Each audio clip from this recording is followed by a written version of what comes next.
gaining muscles, losing fat at the same time. Sounds like magic, right? Well, in this video, we're going to talk about how you can achieve it via recomposition. We're going to talk about who is it for, how to do it, when it works, and when it's actually a bad idea. Let's go. It's quite clear that everyone wants it all. You want to be lean, you want to be strong, and you want to grow muscle without bulking or cutting, because it is much more comfortable and easier that way. That's where recomposition comes in. But most people misunderstand it. In this video, I will cover the science, the expectation, and how you should do it if this is what you want to chase right now. Okay, so recomposition is basically the fact that you will stay around caloric maintenance, so you're not supposed to gain weight or lose weight, but while on the scale nothing changed much, actually in the mirror it's a huge difference, because what you want is actually to create new muscle tissue while losing fat. That process is actually quite common in three groups. First, the beginners, because everything works, and if you have never done much physical activity, when you start out, you immediately see improvement. Second are the people that have not been trained for a long time. So for example, someone who has been training a huge amount of years or quite a good chunk of his life. For whatever reason, he's forced to stop for a little while, and then when he comes back, muscle memory kicks in, gains come back, strength comes back immediately, and it's like the body just try to go as fast as possible back to the baseline point when he stopped. And the third group is for obese persons that have never done much physical activity, that have deleterious and even very bad life choices regarding the diet and the overall lifestyle. And then when they just correct it and they start to train, all of a sudden it's like the whole body clicks and they immediately start to build new tissue while dropping a shit ton amount of fat. This is basically the trifecta of all the groups that you can find that are doing recomposition very easily and almost by default. So if you're already lean and training hard and eating clean, chasing recomp might actually hold you back. Why? Because muscle needs energy to grow. And staying in a caloric deficit while expecting to gain significant muscle, that's actually just spinning your wheel. So recomp is great for early phase or return to training. But for intermediate or advanced lifter, there is a catch. It can become extremely slow and inefficient. As I've said multiple times, when you are an advanced lifter, you need to make choices, okay? And if your choice is to build muscle, you will have to be in a caloric surplus. It will be much easier, much faster, and much more comfortable to do so. While if you try to lose fat, you should be in a caloric deficit. For the same reason again, faster, better, more comfortable. The thing is that when you start out, everything works. When you become an intermediate, you can still kind of chase the few goals that are quite different from each other's at the same time. When you become advanced, you have this need of specialization. Are you growing or are you cutting? Are you in a strength phase for squat or are you in a strength phase for deadlift? Are you trying to build your arms or are you trying to build your back? You see, it's all about choices, basically.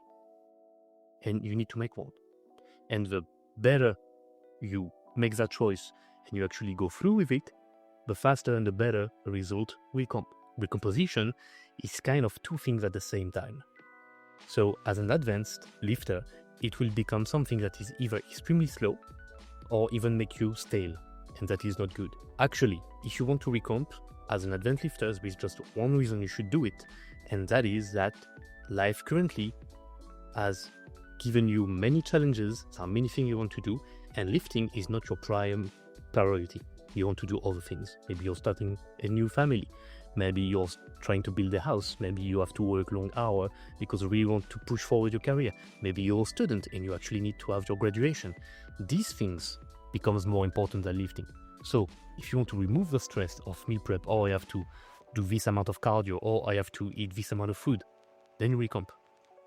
And you let lifting take a seat back in your life. And that's how you can actually keep improving, because while it's in the background and you're focused on other things, just showing up in the gym, making sure that you keep doing a few things that we're going to talk about right now, well, it will keep progressing, but it will never be as fast as if you were actually, bulking or cutting. I just said that we are going to see a few things that you need to do for recomposition. Let's get to it. So the first thing to any successful recomp is to start with a diet, and everything must be dialed in. You need to have a quite high protein intake, in between 1.8 and 2.5 gram per kilogram. So yet again, the average is 2.2 gram per kilogram, which is 1 gram per pound. You need to have a smart training, and progressive overload still should be the goal. Whatever, if it's adding reps, adding weight, better control, better contraction, less time of rest period, and so on and so forth.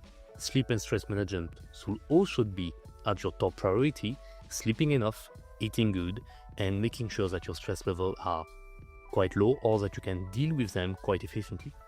There is no deficit or a very small one. So keep in mind that recomp is not about being a quite lazy person strategy. It's about being in control and being extremely patient.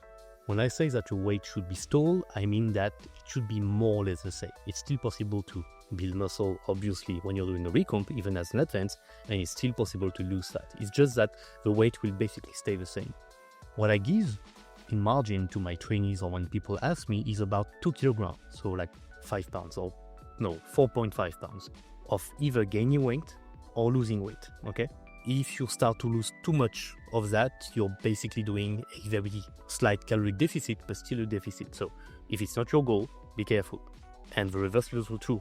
If you have been recomping for a while and that you have gained more than 2 kilograms in a few weeks, for example, that's not recomp. That's actually a very slight caloric surplus, so you're actually doing a lean bulk, okay? So if this weight thing is really important, be careful. Stay around that maintenance level. Now that all of this has been said, we're going to check when you should stop to recomp. The truth is that most people will stay in recomp limbo for too long, which means that you will have small visual change but no real muscle gains, and your lift will stagnate and your physique will flatline.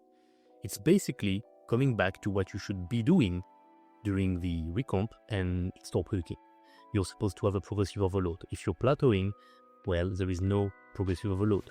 If you're not able to do proper sleep and stress management with adequate caloric intake and good protein, etc., well, it means that, you're not actually eating and having the lifestyle that is necessary for it to work.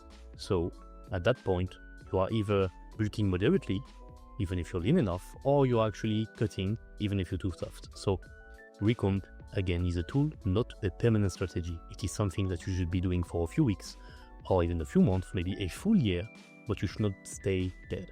The take-home points I want you to get is that body recomposition is real, it works, but under strict or almost strict condition.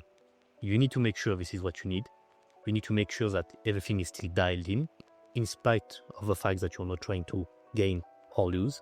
And even if training is taking a backseat and you're just, doing your thing with training on the side and you're actually having your full focus somewhere else, it's fine, but you still need to do it quite adequately. So for people that return to training, it is very efficient. For beginner, especially people that are overweight, it's gold. For most others, except maybe athletes that really need to stay in a weight class, it's actually a trap. So either bulk or cut. Trust me, choose the right phase for your goal. You need to grow when it's time to grow, and you need to cut when it's time to cut. If you ever did recomp, please tell me in a comment how it went. What do you think about recomposition if you want to actually do one? And if you have more questions, please let them down below. I read every comment. Thank you so much for watching. Take care, like, share, subscribe, and I'll see you very soon for another video. Take care, bye-bye.